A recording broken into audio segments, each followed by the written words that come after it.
ఇదిగో దేవునికి ఒక బలిగా ఇచ్చేస్తాం, లేదంటే వేరే వాళ్ళకి పెంచుకుంటే ఇస్తాను అంటే మన మనిషి అంగీకరించదు.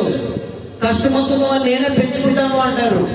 కానీ ఆయన యొక్క చిత్త ప్రకారము, ఆయన సంకల్పం ప్రకారము నీ కష్టములు, నీ దోషము, నీ బిడ్డల మీద ఉండే దోషము, నీ పారంపర్యము చిత్త ప్రకారము వచ్చే దోషాన్ని కొట్టివేయడానికంట ఆయన యొక్క తండ్రి కుమారుని మీద ఒక ముద్ర కలిగి ఉంచాడు.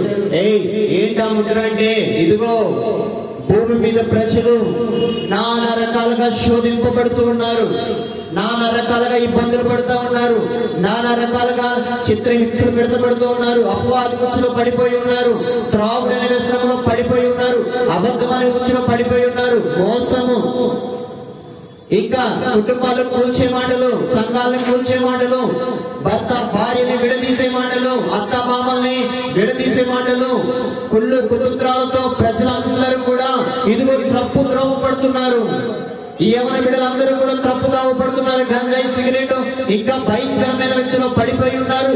ఇదంతా కూడా బందీ అయిపోయి ఉన్నారు. ప్రపంచం అంతా కూడా, ఈ ప్రపంచమంతా కూడా ఒకే ఒక్కడు తన ప్రాణము, తన రక్తము చిందిస్తే గాని వారి మీద ఉండే దోషము పోదు.